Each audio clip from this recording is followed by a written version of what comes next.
সামাজিক মাধ্যমে ধারাবাহিক অশালীন মন্তব্য, কুৎসা রটানো এবং সাইবার অপরাধে যুক্ত থাকার অভিযোগে পশ্চিম থানার পুলিশ রাজধানী জয়পুর এলাকার এক যুবককে গ্রেপ্তার করেছে। অভিযুক্তের নাম আল আমিন হোসেন। তার ইউটিউব চ্যানেল মিস্টার হুঞ্চ এর মাধ্যমে দীর্ঘদিন ধরে সে নারীদের সম্পর্কে কুরুচিকর মন্তব্য করে আসছিল বলে অভিযোগ উঠেছে। শনিবার সাংবাদিকদের মুখোমুখি হয়ে পশ্চিম থানার officer in charge OC Paritosh Das জানান, আল আমিনের বিরুদ্ধে একাধিক নারী থানায় লিখিত অভিযোগ দাখিল করেছেন। তার বিরুদ্ধে দায়ের হওয়া মামলার নম্বর 44/2025 এর ভিত্তিতে ভারতীয় দণ্ডবিধির 152, 99, 196, 352, 352 2 ধারা অনুযায়ী পুলিশ মামলা গ্রহণ করেছে।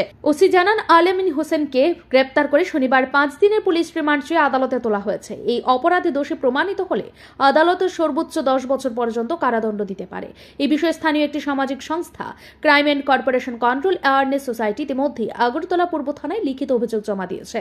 সংস্থার পক্ষ থেকে জানানো হয়েছে, শুধু আল আমিন নয়, একাধিক মহিলা ইউটিউবারও বর্তমানে সামাজিক মাধ্যমে অশ্লীলতা ছড়ানোর কাজে লিপ্ত। স্বাধীন মত প্রকাশের নামে এরা সমাজে বিষ ছড়াচ্ছে।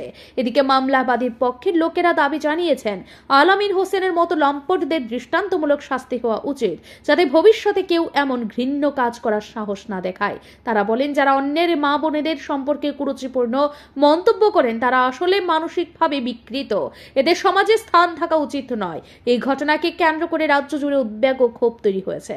সাধারণ মানুষের দাবি, এই ধরনের মানসিক বিকারগ্রস্তদের বিরুদ্ধে কঠোর ব্যবস্থা গ্রহণ করে সমাজকে রক্ষা করতে হবে। ব্যুরো রিপোর্ট, ঋদ্ধি নেটওয়ার্ক।